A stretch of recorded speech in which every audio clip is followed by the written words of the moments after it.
Thank you for introducing me. And I feel very privileged to be invited by Chief Arval Looking Horse and by Paula to speak and to share my thoughts about peace and water. So special greetings of peace to all these guests and leaders present here. And it's a very special event and on a very special spot near Mount Shasta, where in 1989 His Holiness Taisito Rinpoche organized his first peace pilgrimage for active peace to Mount Shasta. And in line with this is also Chief Arval's mission for all nations, all faiths, and one prayer. And with Living Peace Projects, actually we organized a number of peace pilgrimages to show and to present and to convey a message of an active form of peace. So not only praying for peace and spreading the word, that is very important, but also to show it, to present it, and to honor these words of peace and these blessings. I will now make a convocation in all the traditions which are related to Living Peace Projects. So I start 3 times. Om Shanti Shalom Salam Amen Hu Vai Guru Mini Vichoni Bodhi Svaha. Om Shanti Shalom Salam Amen Hu Vai Guru Mini Vichoni Bodhi Svaha. Om Shanti Shalom Salam Amen Hu Vai Guru Mini Vichoni Bodhi Svaha.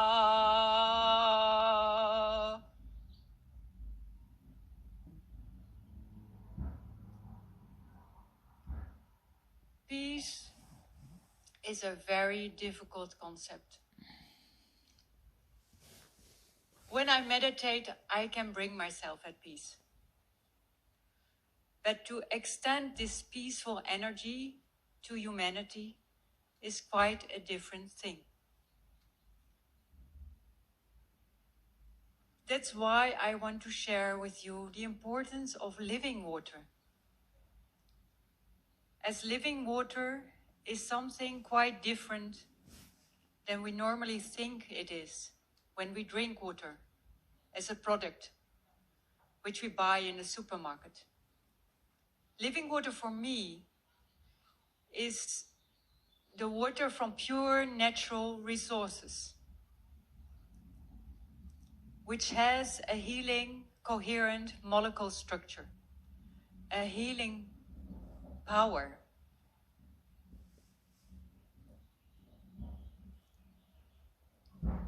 But the deeper meaning of water is sacred and is acknowledged by all religions, all spiritual traditions. Know the value and the power of water. Water has a memory. Water has consciousness. And somehow once we learned and we understood the message of water. And along the line, we forgot our connection with the water. We had a sort of sense organ that understood the language of water. So our relation with the water is disturbed. We rely more on the logic and the rational way life evolves. But actually, our life never evolves in a rational way. Never. And still we stick to the logic, the rational things. There's a fuzzy logic behind all things.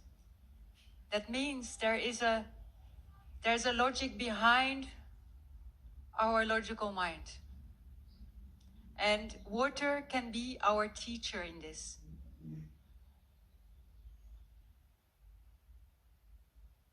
There's a saying in the Chinese wisdom that a virtuous man is like water. And his mind is as calm and peaceful as water. And his heart is kind like the water that benefits all and doesn't discriminate, is available for everyone. So we not only lost our connection with the water, we lost our connection with the heart.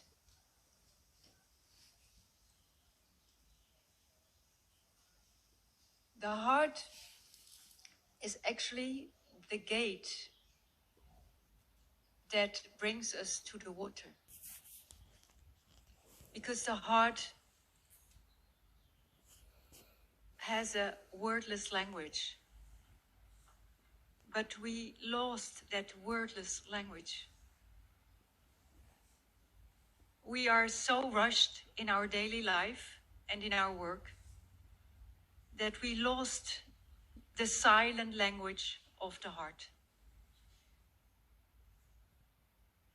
We are stuck in our heads.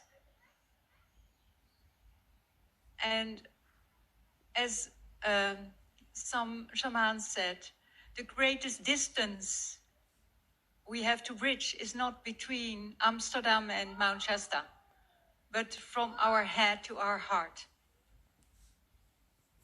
That's the challenge. And how do we bridge that distance?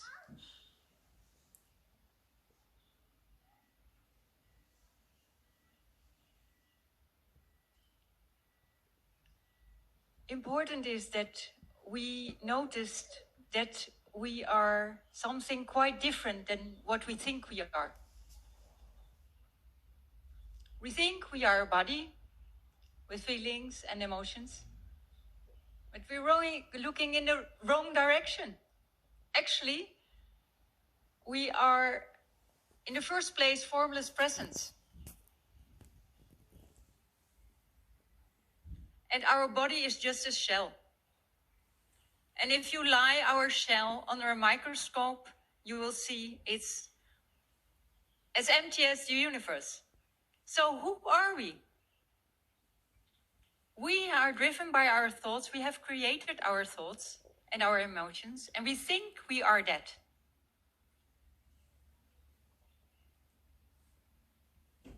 We are actually not only formless presence, we are energetic water beings. We are more water than anything else. So the water from our blue planet Earth is the heart for our blue planet Earth. And water forms the heart of who we are. So it is said, without water there's no life. Without water, no peace. So how do we connect with the water inside and outside us? And how are we getting conscious that our thoughts and our emotions are related to the water? So if I have sad thoughts and I'm speaking with someone, my thoughts will, be poured into the other person. Because water has the tendency to go beyond its boundaries. And our heart, has the tendency to go beyond its boundaries, to merge with others into the ocean of unifying bliss. So by caring for the water, and especially the purity of the water, and the living water sources, that brings us back to who we are.